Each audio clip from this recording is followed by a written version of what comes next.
Hello and welcome to Footy Matchups with myself, Luke Dixon, and Jack Dixon right beside me. This is our match review edition. We didn't quite get to the match reviews in time last week, but we will be doing that for the preliminary final and grand final. We are here to talk about both the Port Adelaide and Hawthorn game in this video, and we will do a secondary video on the GWS Brisbane game. But first up, let's acknowledge that we've had a look through the history books. Well, first up, an introduction. Good afternoon to you, Jack. Good afternoon, everyone.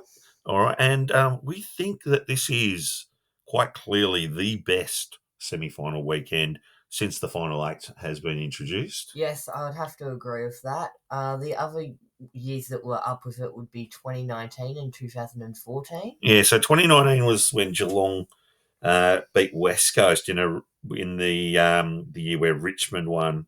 That was a good game at the G on the Friday, and then Yeah. there was a Brisbane Giants game of all matches where I think it was Brett Daniels who kicked the match winner to get the Giants over the line. And the only other year that we thought was kind of close was the 2014. I think North held on against the Cats by a goal, and Freo Port, probably one of the better quality games when Port came surging over the top to win. But they were two epic games this weekend, and probably I think I'm 0 from 2 in tips because that did not go the way I was expecting. Yes, I'm also 0 from 2 in tips. I have only got 2 tips right this whole entire final series. Yeah, and we're concentrating on the Port Adelaide Hawthorn game.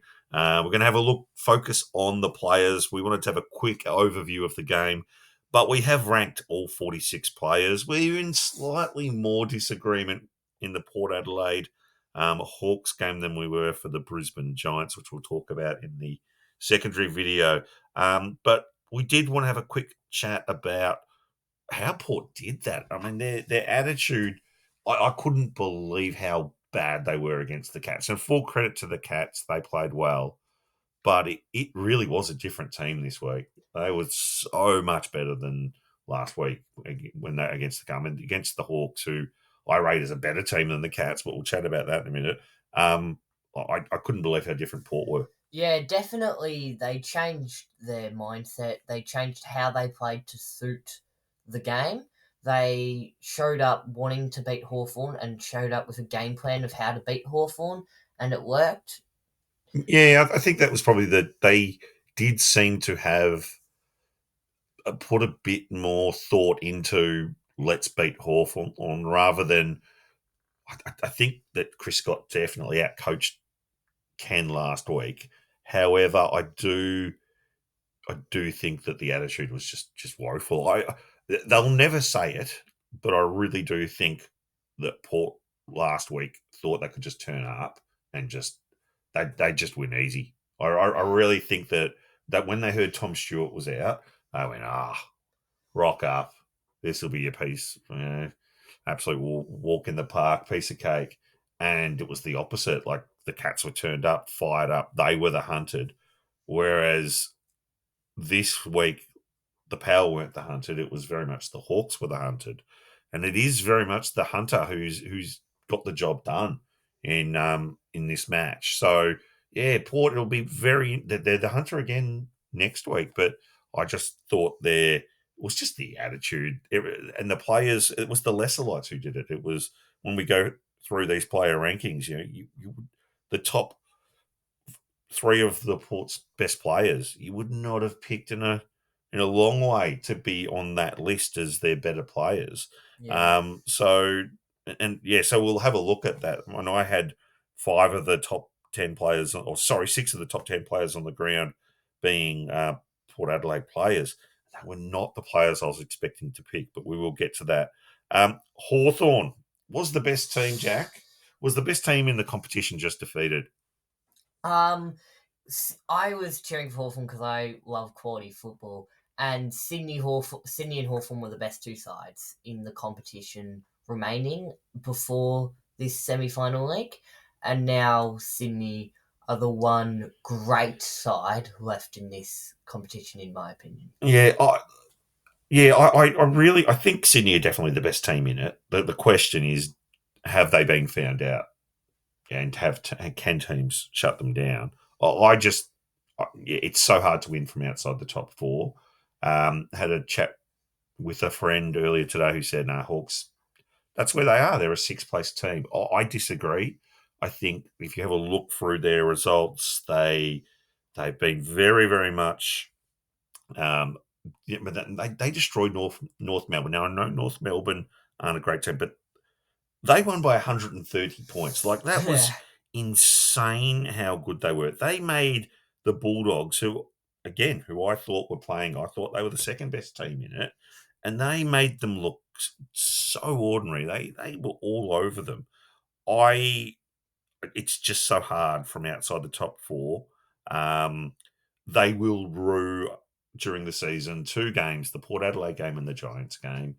Both games they should have won. Obviously, they were 0-5, but they were still finding their way. But those games where they were should have won both those games and they didn't find a way to hold on. I think if they had that top four, every team's going to have a bad final. Mm. That's if you look through history, unless you're absolutely or at least parts of a bad final. And I think Hawthorn had parts of a bad final there in the first half.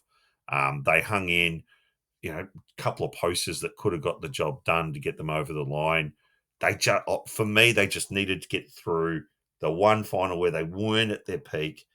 As I said, most teams have it who go on to win the premiership, and they just couldn't get it. They just couldn't get through that one bad patch in the Yeah. final series. Bulldogs, when they went on their miracle run, they just scraped over a lot of teams in that run. Yeah, they had a really bad start against Hawthorn in the semi. That was the Right. one there where they really Hawks were all over them. I think they were down by about 4 or 5 goals. Yeah. Then they got a run on going late in the second. So but they were able to Bulldogs. I mean, not the Bulldogs. They are the one off. No other team has done that. But even they had those shaky moments. They looked done and dusted early in the last against the Giants in that prelim. But yeah, I just felt if Hawthorn could have got past this one, then it looked like Sydney Hawthorn was effectively a mini grand final. Mm. Um, yeah, we'll talk about the other teams soon, and I don't want to underestimate every other team who's in it, but it does now with the results. I feel Port Adelaide have done Sydney a massive favour. Do you agree with that? Yes, and yeah, I would definitely agree with you that Port winning has helped Sydney, and Sydney are now $2 favourites according to Sportsbet. So It's $2 favourite now. yes, Gee, they've come right in. I want. Yeah, that is very interesting that they've put um, Sydney in. Well, 250. I've got them here. So nice. looking at the odds, Sydney 250, Geelong 375, Brisbane 425. So Geelong and Brisbane, they're not really splitting, and then Port Adelaide. Look, I just think they're too beaten up. $10. I think that's generous, in a way. And I know it's a 4 horse race, but if they weren't so beaten up, and if you had Dan Houston, possibly, yeah. But and look, well done. I feel that was their grand final. Yeah, I think that was so big for them, and they'll take that into next year at being proud of that performance. I think if they played against one of Geelong or Brisbane in the prelim, I might give them a shot, but I don't think they can beat Sydney over there. Yeah, I'm in agreement there. All right, well that's our first segment, but we are now about to launch straight in to the player rankings. Okay, so here we are. We're in to the player rankings for the Port Adelaide Hawthorn game. Went through. We ranked the players out of 10. We had some variations. I've taken the lead on this game. Jack has some different opinions on some of the players, but we'll go through them. We're going to list them up on the screen now. So have a look through and see what you think. Look, the worst player on ground I have got is Jack Gunston. Look, maybe a bit harsh, but he didn't really have an impact for me. Mubby Chol, perhaps the lucky one to be ranked only fifth worst. Obviously, a couple of players there who, Lorenz as a sub. Sarong, I didn't. So I was surprised he got picked. Yeah, they probably should have gone a more experienced player in that role playing backline because it was Georgiades who exploded out and kicked three. Well, yeah, I mean, Sam Frost was out, so and they've gone for another. I just think when you haven't, it's not like he was a regular player throughout the season. I'd have to check and see who else was available. Yeah, it was just a lot of pressure on him. But I think Scholl and Gunston, yeah, they didn't get enough from those two. No. Yeah. Moving on to our next lot. Look, Kelshadier, he's going to be an absolute star. Absolute forgive game, big pressure. The ball wasn't getting down as much, but he was probably of that list there. Him and Weddle are probably the two who were perhaps a little bit disappointing. Maybe a bit harsh on Bruce there, but he did only play a half of football, so that's why I was probably a little bit ranked him down. Connor McDonald, what happened?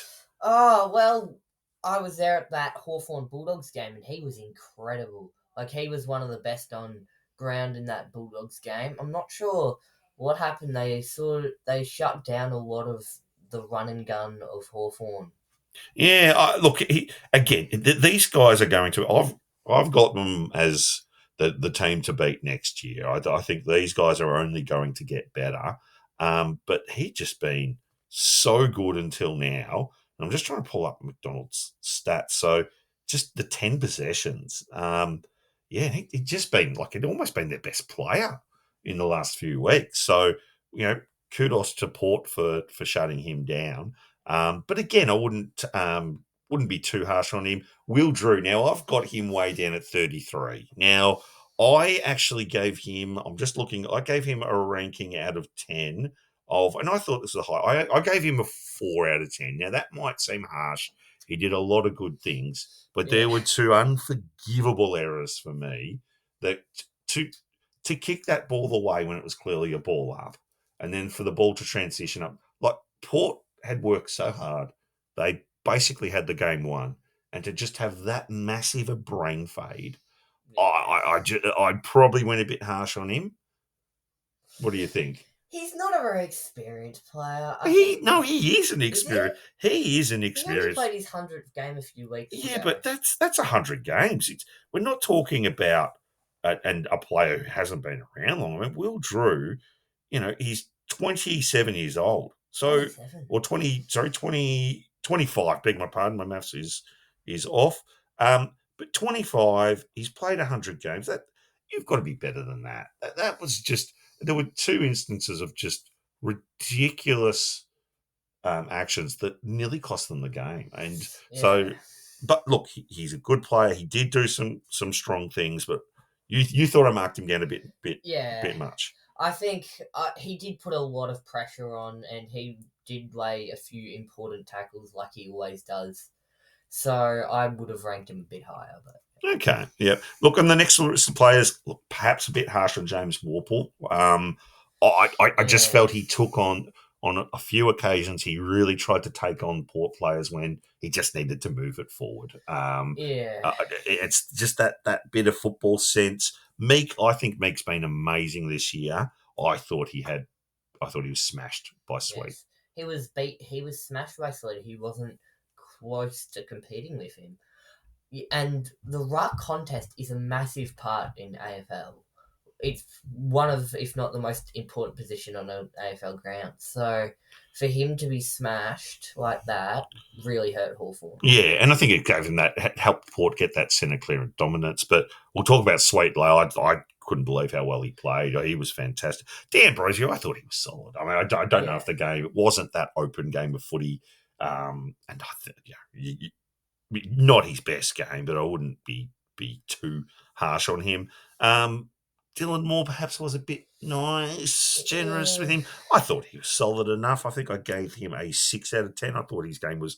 It wasn't the high standards you would expect, Yeah, but from an All Australian in a big game, you probably would expect a bit more, but like he's still a very young player.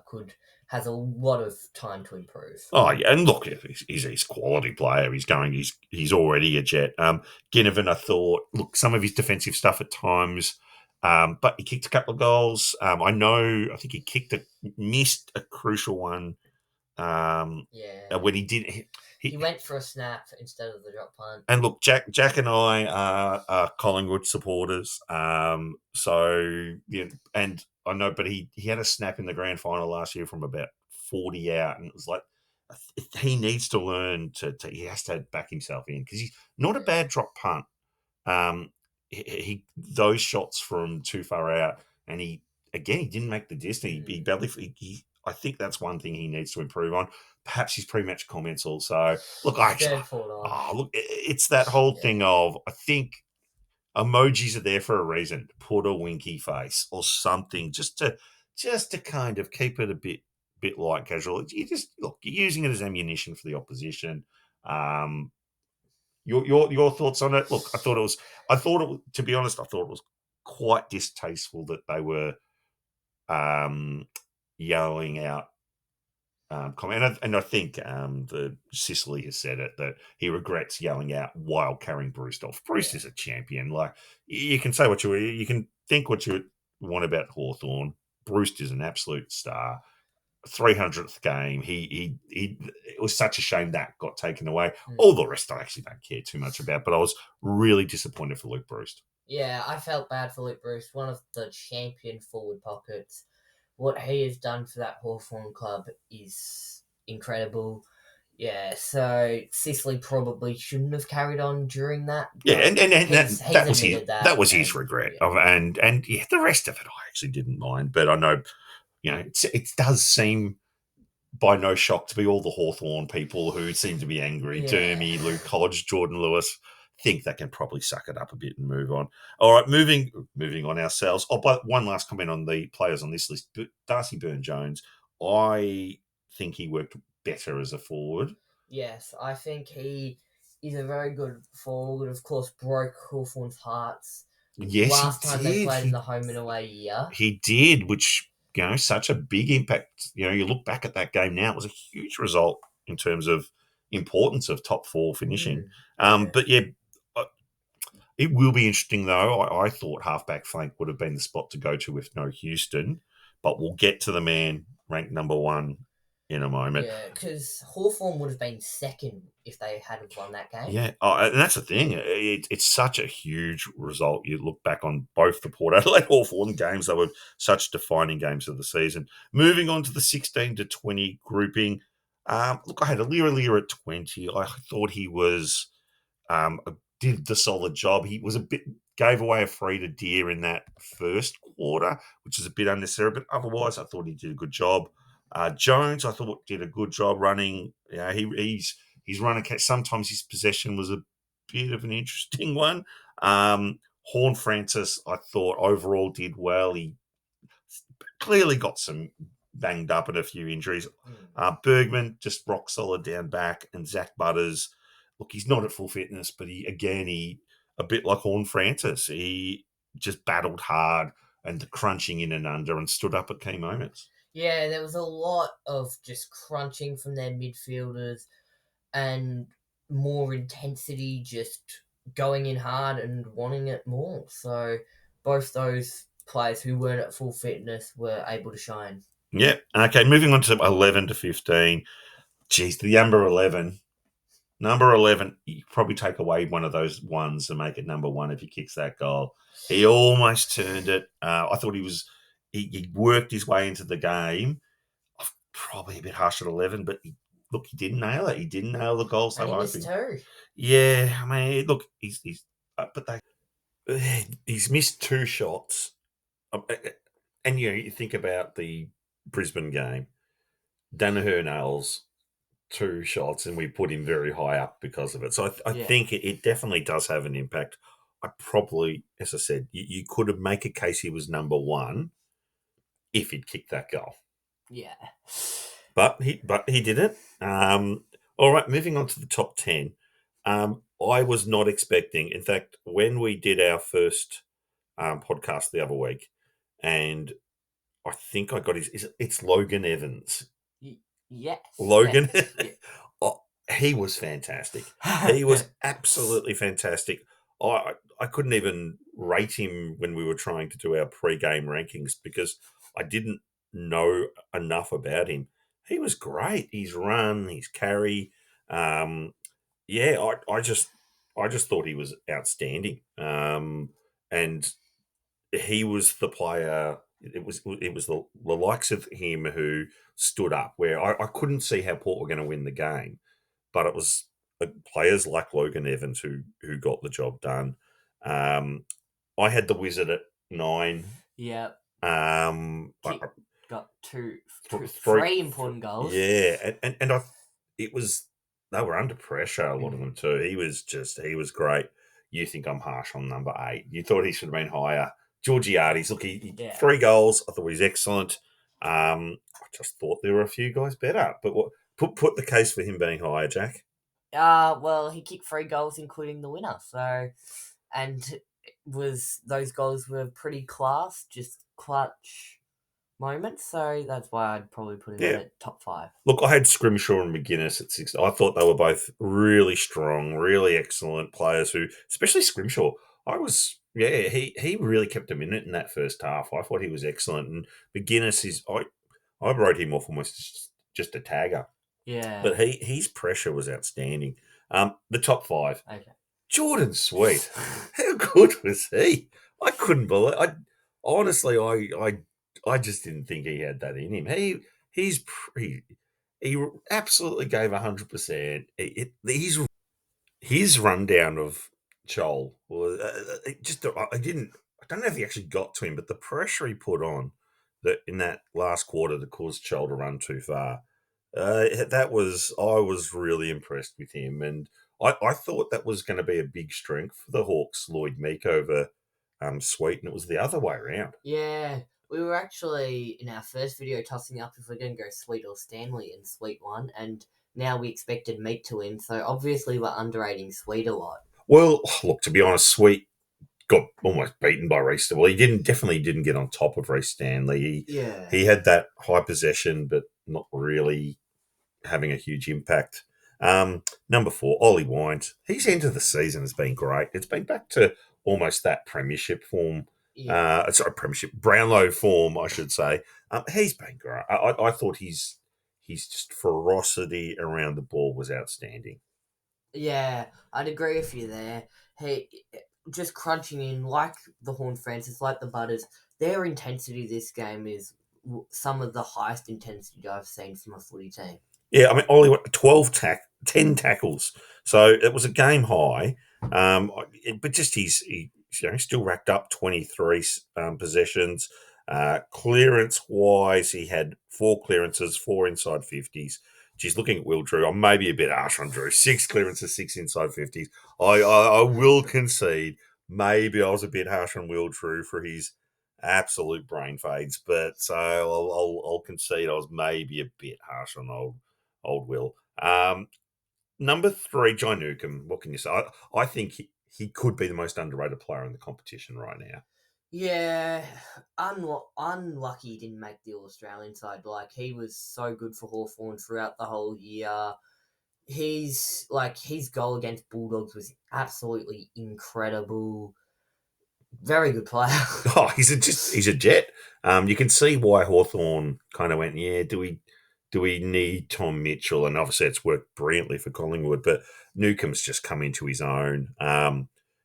People say, oh, Will Day's the best player. I think John Newcomb is now their best player. He's just consistently, I think he's an outside shot of a Brownlow. He's just a smoky. He'll definitely be in the top 10, I reckon, for the Brownlow this This year. year, Yeah, absolutely.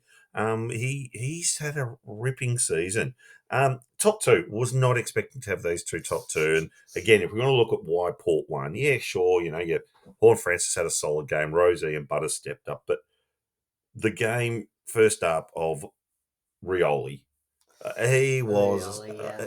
his pressure, his ability to hit the target, his ability to just continue to just present because the big issue that Port had against the Cats is their forwards were not presenting. I mean, Charlie Dixon was just not able to get there, and they would look top heavy. Rioli just single-handedly changed that himself.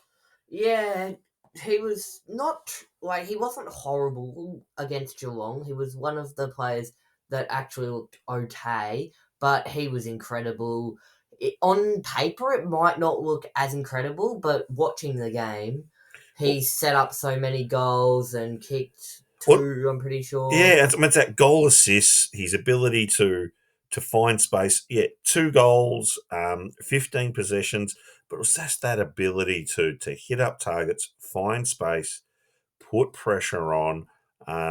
He was outstanding, and you could make a case he was the best on ground, but I agree with I think it was the Channel 7 judges who also had Jace Burgoyne. Yeah, Um, so he had a game earlier on this year where he stood up, which I watched, and he was the best on ground that day. And I was a bit surprised when I hadn't heard him talk much about for the rest, but he was brilliant. He's running carry off half back.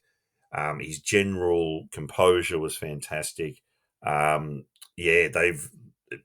I mean, it's the Burgoyne family. What can you say? I mean, yeah, it's they've definitely got another class Burgoyne. Might not be able to go as quite as far as his uncle, but gee, he really did set up the power.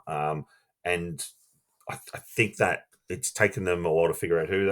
As I said, I thought Burn Jones would have been the man they went to. They credit to Ken Hinkley on this one. He's turned to Burgoyne, who absolutely has got the job done. I think he's been more on the wing, but the halfback flank absolutely worked for him a treat. And for yeah. me, he was the best player on the ground. I would agree with you there. I personally think he was best on ground as well. Yeah, excellent. Well, thank you for this commentary. We're going to do a separate video for the GWS Brisbane game, which I think we were almost going to turn off halfway through the third quarter. Thankfully, we didn't. Thanks for joining us for this video. It's Luke and Jack here. We will be back for a review of the GWS. I was going to say Hawthorn game, the GWS Brisbane game, of course, which with on a separate video. But we look forward to doing that. Seeing you next time for our preview show. Also later on in the week for the preliminary finals. We'll see you then.